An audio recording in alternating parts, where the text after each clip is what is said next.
I am a pedophile. I'm not a monster. I have the attraction, but I don't act on it.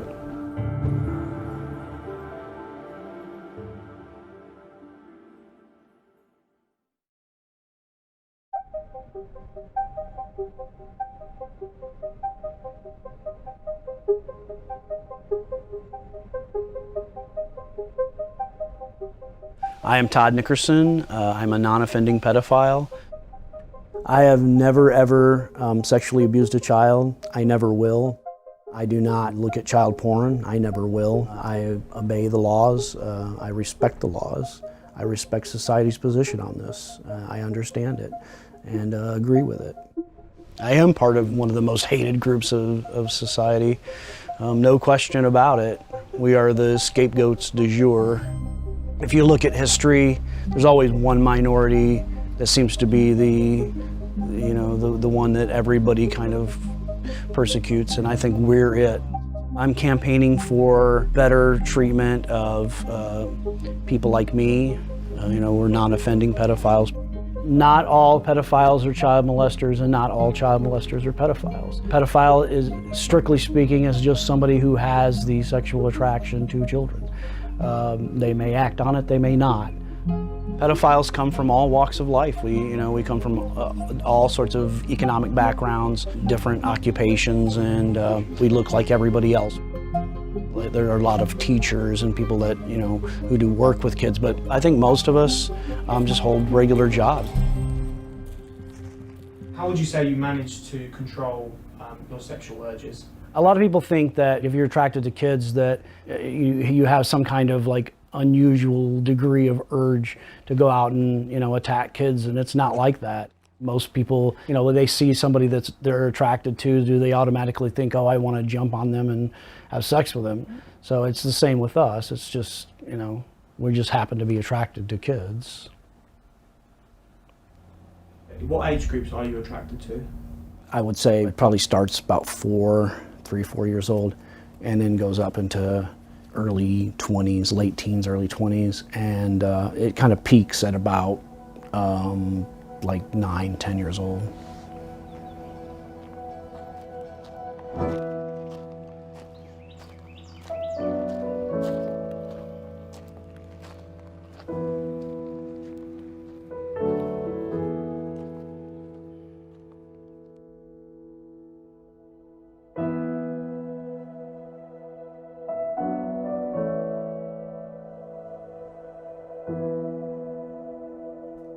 I'm a political activist for Virtuous Pedophiles, which is a forum that I belong to.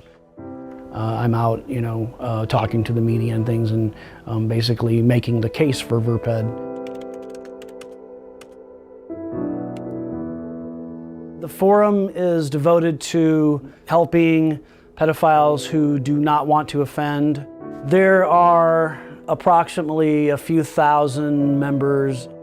We have people who do feel guilty, deal with shame, and we try to help them get past that because, they didn't choose their sexuality, as long as they're not acting on it and they're devoted to doing the right thing. Our philosophy is there's no reason to feel guilty for that.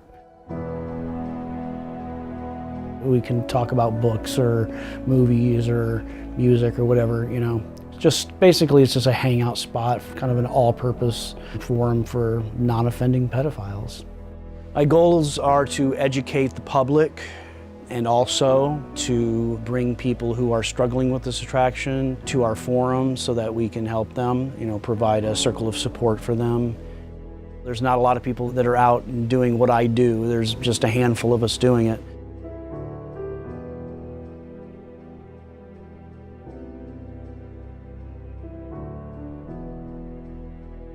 What was your reaction when you first decided to show your face on the internet, so to speak? What was the reaction from the public, or? Yeah. Well, I got a pretty public backlash, but by the same token, I actually got a lot of support privately. I got hundreds and hundreds of emails from people who were very supportive. A lot of them were people who were survivors of abuse. Are you worried about your own personal safety in putting yourself in the public eye? You know, I used to be worried about my safety, and I do take some precautions. I carry this pocket knife with me just in case I ever get attacked. It's never happened, but you know, I've got it if I need it. It's a spring blade. There might be some crazy out there who decides to attack me. Plus I have this, so you know, that tends to deter most people. I was born without my right hand. It just didn't grow properly. I have to wear this. Slips right back on. Just like that. There was one event that basically hammered it home for me. I call it my eureka moment. It was the moment I realized I'm interested in these younger girls. I was 13, and a neighbor had come over to visit. He had brought his little daughter with him. She was probably about 7 or 8 years old. I was sitting in the living room drawing, and I just remember looking up and just being blown away by how beautiful I thought she was. Initially, I repressed the feelings, you know, especially in my teen years.